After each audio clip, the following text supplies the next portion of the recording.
reached out to our speaker today and asked her if she would come up and talk a little bit about her aviation experience so far. I think 2 years, is that where you're at? Yeah, so 2 years she's been flying. I think you'll be fairly impressed with what she's accomplished in those last 2 years. Hopefully I'm not stealing a little bit of thunder, but I saw looking up on Facebook the other day, I saw a post that she made that said she'd hit 500 hours in the last 12 months. Is that right? Yeah. Wow. So that's, as I'm sitting there at breakfast with my wife, I said, you know, I'm like, she got 500 hours in 12 months. Ring that bell. And so she looked at me and she goes, is that a lot? And I was like, for somebody who's not flying for Southwest United, that's a crazy amount of hours. It was like, that's like 10 hours a week. And so anyway, so a lot of experience. I'm going to let her tell a little bit more about her story, but if you'll welcome Christy Wong.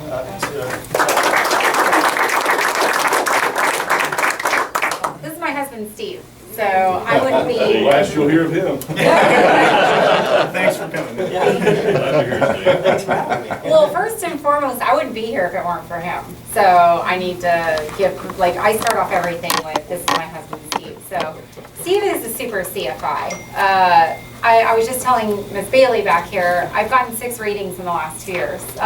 So on July 7th, of 2017, I earned my private pilot, and I'll kind of go into how I started, but I met Steve back in 2007 when I was a wannabe pilot, and things didn't work out.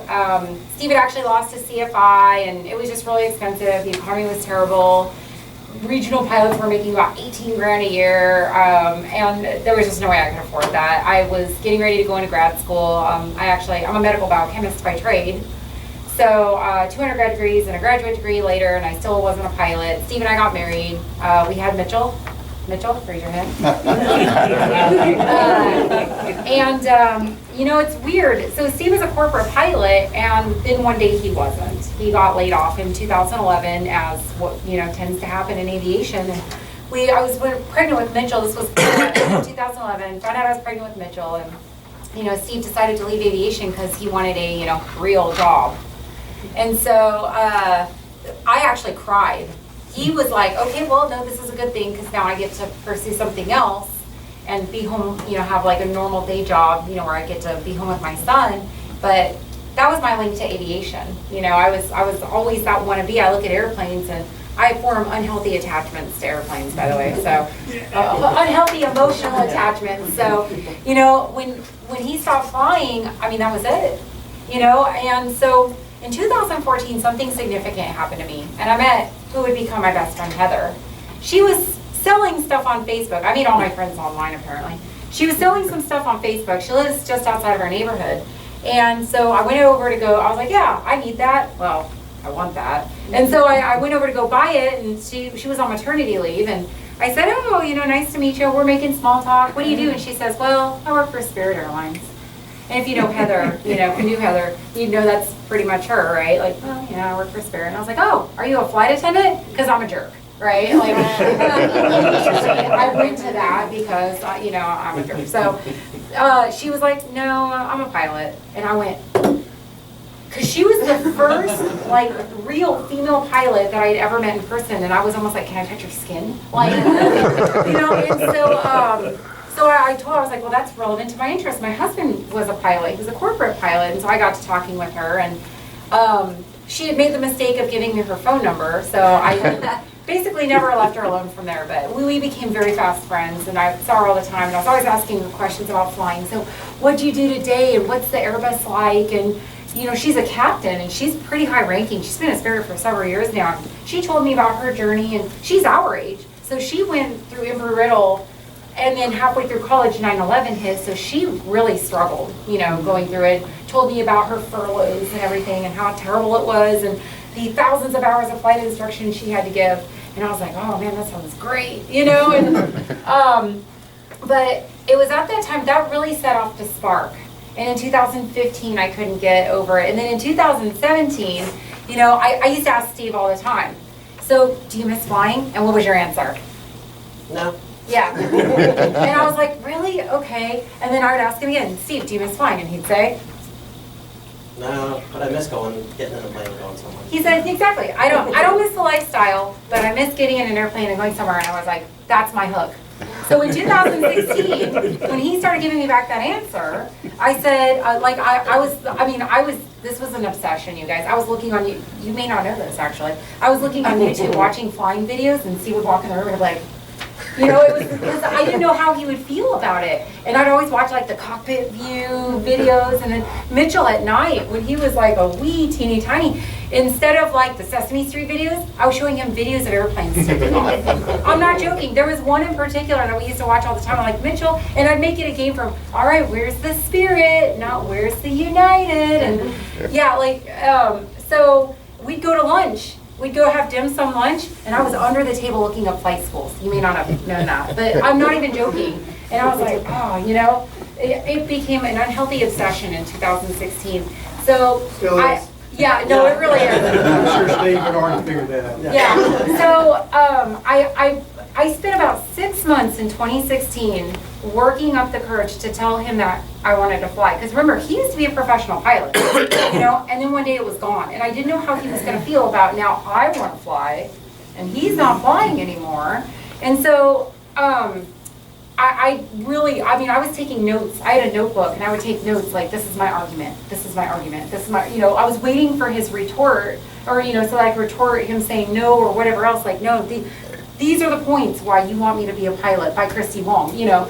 And we're laying in bed. It was October of 2016. We're sitting in bed one night, and I'm terrible at people giving me gifts because I don't like things, I like experiences. So, you know, like one year we had done medieval times, and like, you know, I prefer that kind of stuff. Steve goes, well, Christmas is coming up. What would you like for Christmas this year? And I was like, oh my God, this is it. This is my chance. And I said, well, actually, I think I want to learn how to fly. And I was like ready, right? Like I had like my argument, like I'm like, all right, I have my notes. And Steve was like, okay, let's see how we can make that happen. And I was like, wait, no, I have this whole argument. You know, and it was so funny because at that time, I remember very specifically him telling me, fine, that's fine. You can go fly for the airlines and I'll stay home with the kids. And I was like, okay. Well, he dove right in. I did not realize how supportive he was going to be. Like I can't thank him enough because like I'd go to work and then I'd come home and he had looked up flight schools and this and that and all the other. And I remember we had just missed gift week, the girls in flight training, and I was like, oh, you know, we just missed it. And so Steve and I decided to go to Tina's Pilot Shop at Northwest Regional Airport. Good old 52 Fox up there in Roanoke, Texas. And Steve was like, because he told me, because I'm a novice, he's like, well, we go to our local pilot shop and we look at and see, you know, what the options are. We talk to the people, we network, you know, airport hangar ratting or whatever, I forgot what you called it. But I was like, all right, let's go be airport rats, you know. And so we go out there, and that's how we found the Arrow Valley Flying Club. Steve reached out to the president, David at the time, and said, hey, you know, my wife wants to learn how to fly. I used to have a CFI. I'm thinking of getting it back to teach her. If I do that, can I teach her in the club aircraft before both members? They worked out a deal. The club had been around since about 2010, and they'd never had like a dedicated CFI. They had all these contract, like independent CFIs for the club. And so the president said, look, yeah, that's fine. If you get your CFI back, you can teach your wife how to fly, but would you also mind being a CFI for the club? And we felt that was a fair trade-off. It was a very economical way for us to get into aviation and for Steve to teach me how to fly. So fast forward, so I'm like, all right, well, here goes nothing. So I was like, what do I do in the meantime? Because he had to study for his CFI checker. I love you so much. He was like, you need to study for your written. So I did. I got, you know, all the stuff. I'm studying. And he would take me with him. He took me for a couple of like discovery flights. He'd throw me in the left seat so he could practice. And on, I think it was February 23rd of 2017, Steve went and did the worst check ride he'd ever done in his entire life. He did his CFI reinstatement ride. The entire process was like 9 hours long because the guy was pretty crazy, but he passed. And the next day I let him go fishing because he needed the mental break. And on Saturday, February 25th of 2017, I logged my first hour as a student pilot. So, and from there, it took me 5.5 months. I got my private pilot on July 7th of 2017. Now I worked full time. I was an allergy specialist and I worked for an allergy company. So, I love you so much. Because Steve would go with me. We'd have to go at like 5:30 in the morning, drag the 172 out of the hangar, wait for Civil Twilight to come up so that I could, fly the VFR, and we'd go fly. And then at night, after work, we'd pull the airplane out and we'd go fly. And Mitchell came with us a lot of those times. I mean, I've got so many pictures that I didn't even post on social media that, Mitchell's just in the back. I had some on there, but he was with us almost all the time. I'm out there doing steep turns and everything, and he's in back on his, little iPad. Like, but yeah, and I mean, it was a lot. Like, it wasn't just me dedicating, it was him too. So when I say, like, I owe all of this to him, I'm not even joking. So I soloed on May 15th. So I just came up on the 2-year anniversary when I soloed an airplane. And it's on YouTube. If you look it up, like student pilot Christy solo or something, it was somebody else that posted it because it was his camera here and stuff. Spencer. Yeah, James Spencer. And, I realized at that time I was going to be a proponent for general aviation because I started talking to more people and I started networking with people on Facebook. And I realized, and even Heather hasn't been in a small airplane in years and years and years and years until this last year. So, most people, they use the small general aviation airplanes as a stepping stone to grow up into larger turbine aircraft, which is the natural progression. I never wanted to lose the GA in me, I never wanted to lose that. I never wanted to forget how to land, a small airplane. So, as our flying club grew, Steve and I decided to buy an airplane. And we thought we were at least a year or so off. And then one day, Steve found her. He was looking online and he was like, hey, come here, what do you think? We had researched airplanes and we narrowed it down to 2 types of aircraft. We wanted either an Archer, a Piper Archer, or we wanted a Cardinal. We had flown a Cardinal with somebody else at some point. And so it was right before I did my private pilot check ride. It was a couple months or so beforehand, and Steve happened to find her. Which website did you find her on? ASO, aircraft Something. operator. It was some, it wasn't like Barnstormers, it wasn't Controller, it was some little podunk, whatever. I don't know, I've never heard of them before. And he showed me the picture of what would become the Wong Warrior.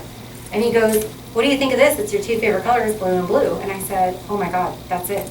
That's the one. Steve's been replaced. Yeah. Right, yeah. And so Steve was like, okay, so he reaches out to the owner.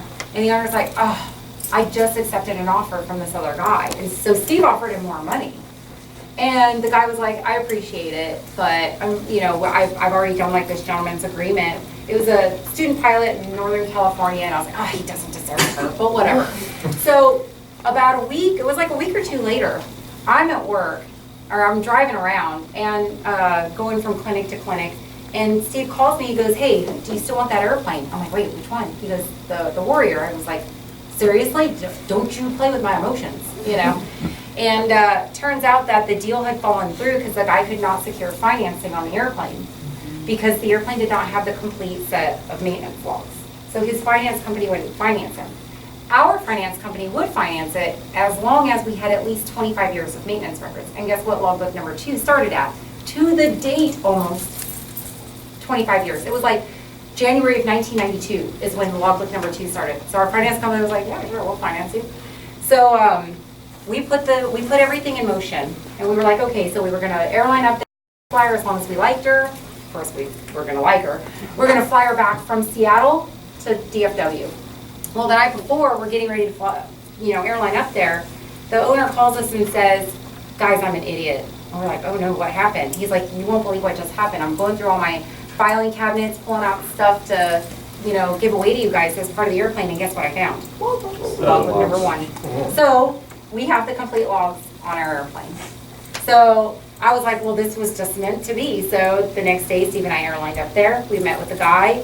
The next day we went out, tested the airplane, fell instantly in love with her, and brought her home on June 21st of 2017. So that's how we bought the Wong Warrior. And from there, I had the unhealthy emotional attachment to her, but I was scared to fly her. So I was so used to flying the 172, I get in this airplane and she's gorgeous, beautiful Piper, 1981 Warrior 2, whatever. She's got the 180 horsepower engine in her and everything. And I'm too scared to fly her because I'm so used to that high wing and everything. So Steve had to coax me into her several times. And when I finally got it, I haven't let go since.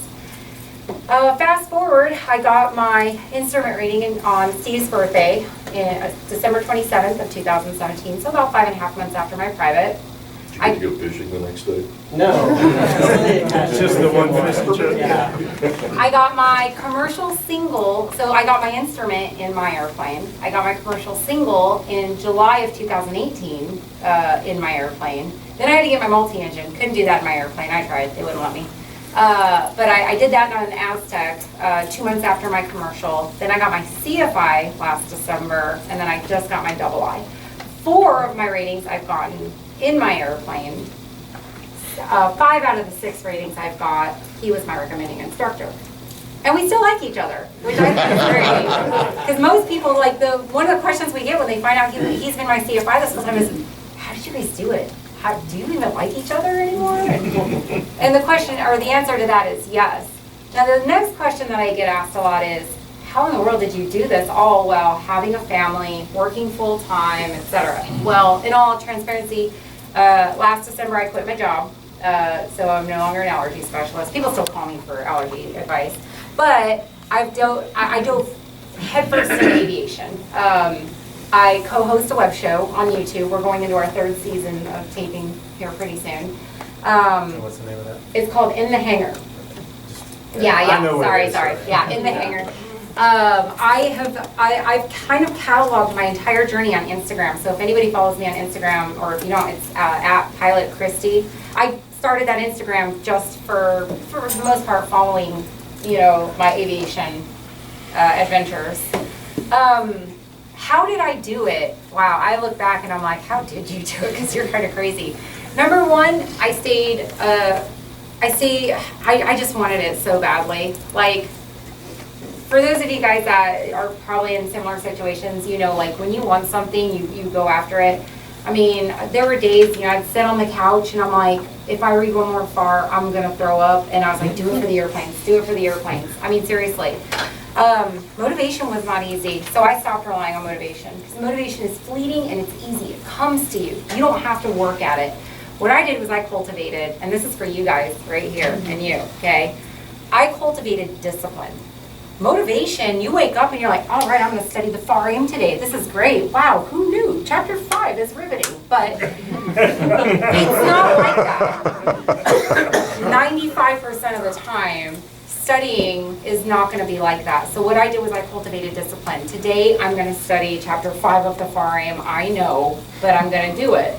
And I made it in a way, like I had 3 different things that I had at all times. So again, if you've been on my Instagram page, you'll see like my setup, and I'm like, all right, today I'm going to study, I'm going to do this. And the reason I did that was I wanted public accountability.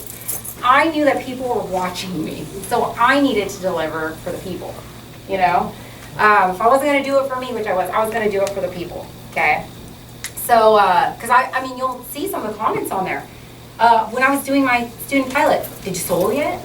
Did you solo? Have you scheduled your check ride? Have you taken your written? They got invested in me as I traversed through it. So I got the leggings, of course. That kind of became my shtick because and that it actually became a recognizable thing. And then people started, instead of me going to people started coming to me. And so I thought that was kind of cool because I got asked, hey, can I videotape you? So there's a guy named Bobby White. Bobby. He does the flying doodles on YouTube as well. And I was the very first person that he did his show on, his flying doodles. I was the very first. He told me straight up, all right, I haven't done this one before. He had done the sailing doodles, but he'd never done the flying one. He's like, so you're going to be my guinea pig. And I thought, that's kind of cool. Now, he aired another one before mine, but I was the first one he taped. I was the second one he aired. So the second video that he ever put on flying doodles is on the Wong Warrior. And I remember, I can go back and watch it now, and I was like, wow, I was not even at 400 hours at that point, and I was a brand new multi-engine commercial pilot, and I was still an allergy specialist, and here I am, all these hours later, and Allergic to airplanes. Yeah, exactly. It's been quite a journey. I mean, seriously, how did I make it work? Well, first of all, I had a great network of people. So like Chris, who's one of our best friends. I was just telling the story about how we met Chris. I was a student pilot wearing my sectional leggings. Went to Chick-fil-A after a flight lesson that day with Steve. And Chris walks up and says, I'm sorry, but I just have to ask you about your pants. And turns out he's a pilot. He's about to buy the Bonanza, and we've been really great friends ever since.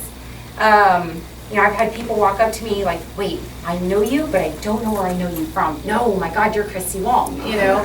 So what I like to tell people is I use my powers for good, not evil. So what I've done, so how did I get 500 hours in the last 12 months? Well, I'm a pilots and pods pilot, so for those of you that follow me, I just recently did a 23-hour round trip in a Cherokee 235 from Dallas, Texas to Sacramento, California, and back in 2 days. We took a deaf, toothless cat named Edith to her new home. Went promptly to sleep, woke up the next morning, and came back. That was a terrible idea, but it was great. It was a great experience. I say it was a terrible idea. By about hour 9, I was just done, you know. But again, you cultivate that discipline. You just keep going, and that's. I mean, we had no other choice at that point. But that's exactly what we did. Turn around. Yeah. Yeah. You know, there was a point. I said in my head about 3 times, I just need a break. We just need to get on the ground. About Clovis, New Mexico, I was like, can we just stop for like an hour? I just want to rest my eyes. Because I'm a double I now, and I was actually getting instruction to the guy I was flying with. And I was like, I'm just, you know, I just need a break away from the airplane for a minute. And I thought, oh my God, who are you? What has this done to you? You know, like, but then of course, as soon as we landed back at Denton, my airplane was getting an oil change and needed a maintenance run, and why not a test flight? So then I was up flying in my airplane that exact day. So I mean, it really is an obsession. It's a passion. It's a love. I am a Young Eagles volunteer pilot. I was the only female pilot at this year's Fly Kids for Nate at Hicks. We flew 131 kids, I think, during that. It was crazy busy. Steve is also a Young Eagles pilot as well. He's a pilots and pause pilot. I do a lot of discovery flights. So I'm not just about Young Eagles. I also do Old Eagles. You know, So I'm usually the person that, you know, if we're at like the cafe and I see kids or young adults, you know, oogling my airplane, I'm like, hey, you like airplanes?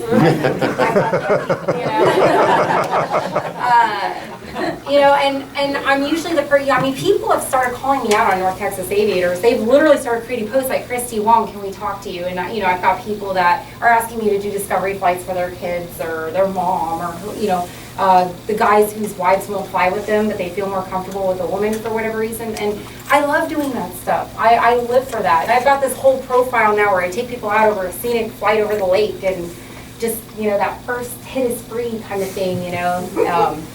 And the only thing I ever ask for is fuel for the airplane if I'm going to do that. You know, if you want to make a donation to the airplane, that's great, but I don't charge for my time because it's a passion for me. So how did I get 500 hours in the last year? I'm crazy. There's no other way. I mean, even there were days that I would wake up in the morning and, you know, I'd look at the weather and it was either bumpy or I just was tired or just, you know, there's days when you're just not feeling it. And there wasn't any safety issues with it. It was like a mental thing. And I had to push through it. I really don't want to go do Steve turns today. Okay, let's go. And then we'd go. And I was happy about it. It was hard. There were days that were really hard. There were days that were great. The night flights, our night cross country was like terrible, but it was because it was in the summer. It was June. I picked the worst time of the year to do my night cross country because we couldn't even depart until like 10 p.m. And we didn't land until like 1 a.m., you know. So that was tough because it was bumpy and it was nighttime and I was new and didn't know anything. And there were days that were really fun. I made my training fun, and that's the best advice that I have for anybody here who's, you know, flying or learning to fly, getting extra ratings or whatever. Jump in the airplane, go do a cross country to go get food somewhere. Look, clearly, you know, I make that work, but you know, I'm like, look, this was Bridgeport dinner. This was the time we went to Granbury. You know, make it fun though. Create memorable experiences. You know, there are going to be times that it's not going to be fun. Like the time that I didn't want to do slow flying stalls when I was a student pilot. And Steve was like, baby, the airplane's not gonna fall. Truly the only time that we ever yelled at each other in the cockpit, okay? Baby, just do it. Okay, I can't, I'm too scared. Baby, the airplane's not gonna fall out of the sky. Why are you yelling at me? Okay, let's just stop. I'm a student, you're my instructor, let's just, you know, and then I did it, and I wasn't happy about it, but I did it. You know, times like that, those weren't fun. I look back at it though and I totally laugh about it because now I'm like, oh, stalls, hee hee, you know, and I remember back when I couldn't do it, I was too scared or had to push myself through it. There are still days, you know, I'm over 800 hours now, and there are still days that I'm like, oh, I didn't like that, you know. Like there's little things that scare me. We'll be flying along in smooth air and then all of a sudden, bam, we hit turbulence. We were doing that coming back over Arizona this last week when I did that mission trip. That was not fun, but I did it, and I kept cool and calm and had confidence that I had a student next to me. That's the other thing too. When you become an instructor, it's a whole new dynamic. You're no longer that student or that like little scared private pilot going, I don't like this. You know, you have to keep it together for the person next to you, so. But I wouldn't be here if it weren't for Steve. I start with him and I finish with him because, you know, I mean, seriously, if I had like wrote a book, you know, The Life of Christy or whatever, you know, like The Life of Pi, but, you know, way more positive, it would start with Steve and it would end with Steve because this whole journey started with him, and it's, you know, I mean, it's continuing. It hasn't stopped. He took me on my first turbine trip in a King Air as a reward for getting my commercial, you know, certificate. He took me on my first jet. He taught me how to land a jet. He taught me how to land a Cessna. He taught me how to land a jet. You know, who does that? And we still like each other. This is a family affair, but everything I've done in aviation, coolest story ever for me though is, I think, Steve found his shirt tail from when he soloed way back in, when was it? A long time ago. In a galaxy far, far away. He got my shirt tail from when he soloed me, and he had it framed in a big old shadow box right next to his shirt tail. And on my shirt tail it says, "One proud husband." So that to me, like I look at that. Oh no! This goes to tell you guys what kind of family we are. Our 10th wedding anniversary was this last May 2017, and for our 10th wedding anniversary, he got me the coolest gift ever. He got me a METAR maps. Yeah, no, you know, someone would be like, oh, diamonds or cruise or let's go back to Aruba or whatever. He got me a METAR maps and I couldn't be happier. So that's the kind of, you know, thing we've got going, which I think is awesome, but it's about the support group. And that's what I'm trying to give back to the aviation community as well. That's why I do the things I do. That's why I'm now the president of the Arrow Valley Flying Club. I'm in my second term. I fully plan to run for the next term.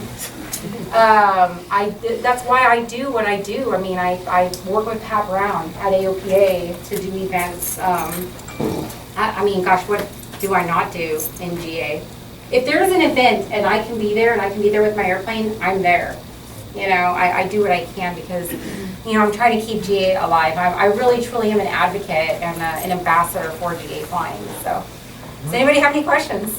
Are you Christy. in Oshkosh? Oh, absolutely. We've already, look, so I'll let Steve talk about Osh. What? Oh, yeah, we're going. Steve got us a trailer at the Warbirds parking with our Warbirds friends, so we're going to be on the field this year. Last year we had to stay off the field in a house, so. Wow, Steve, you're so riveting. Okay, yes, sir. Where are you based out of? Denton, Texas, Okay. DTO, good old DTO. I actually started learning how to fly out of Northwest Regional. If anybody's ever been to 52 Fox, you'll know that's quite an accomplishment. Many times. Yes, sir. Yeah, it's an I remember the first time I ever like soloed in and out of that airport, like by myself, landed the airplane back at the airport by myself. I took a picture and I think I posted it on Instagram because it was a big deal, you know? Yeah. That airport's sporty, so. Watch for cars at one end of the runway. Yes, sir, Oh, yeah. exactly. Oh, no, and when I did it, I came in to 3-5, so right over the trees and Yes. stuff. Landed, got that little swirl there on during my flare and got her down, so. All right, any other questions? Yes, sir. More of a statement and a congratulations. Thank you. One, on what you've accomplished. And a lot of people here think I'm a younger pilot than I really am. But when I started, the only thing you had was a chart. Yeah. So that is the greatest idea in the world. Have you ever thought of telling people get your chart made into pants Yeah, and exactly. it's right there. Oh, trust me, They do I shirts think too, I and folded socks for charts guys. every possible way you can Oh, fold it. yeah. You can't see The shoes are so- instruments, so if I ever forget what they look like. And this is actually DFW airspace, so there's DFW airport, and I joke with people that if I ever get lost, I've got a backup. You got it. Do you update them every 6 months? I don't. And actually, my instrument, I've got ones that are, that's an IFR load chart, and it's actually out of date now because they've, gotten rid of some of the NDBs and whatnot. Steve would not let me use ForeFlight as a student pilot. I had to do everything by hand. So That's good. I had That's to learn. good. I had to learn how to use an E6B. I had to learn how to do the manual. I mean, it was so funny. Oh, no.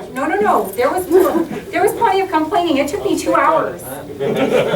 I fully admit my shortcomings. So it took me 2.5 hours to plan out across country. And in ForeFlight, you plug it in and it's like 30 seconds. Sure. And I was like, really? And Steve's like, well, if you could dodge a wrench, you could dodge a ball. And I was like, yeah. But so I had to do everything old school. Steve's like, well, we didn't have this fancy schmancy whatever when I was growing up and, uphill both ways. So. But I did it, and I'm a better pilot because of it, so. Yeah. It's entirely possible to lose all those electronic aids Oh, instantly. yeah. Well, you saw what happened this last week. They lost RAIM in some of the, the Honeywell? Collins. Yeah, the Collins GPSs, whatever, they lost RAIM. They had to go to old school tracking and stuff, and everybody was freaking out, and they had to cancel flights. Yeah, you need to learn it because at least you know you can do it. Well, I will attest, the Warrior is a standard 6-pack. It's got a dual VOR with a 1 glide slope, a DME, and an ADF. That's it. And when people ask me if I'm going to put a GPS in it, I wanted to initially. I was like, yeah, I do, because it'd make for easier flying. And now I'm like, not so much. I'm pretty happy with my 6-pack. That's my fun little flying airplane. It'll keep my skill set. You're saying you don't have a GPS in it? I do not have a GPS in the Warrior. Are you human? It's quite possible that I'm not. People are joking I've started growing feathers because I fly so much, so, yeah. Anything else? What do you guys, I'm here for you. You guys have a lot in front of you, so, I'm here to answer any questions or tell you anything that you want or need to know. You've also got a pretty awesome support group here as well, but I will tell you, for you three right here, being a female in aviation, it's a real thing, but in terms of there are challenges, there's unique challenges. It's not bad challenges, just unique challenges. Because you'll run into those jerks that are like, are you a flight attendant? And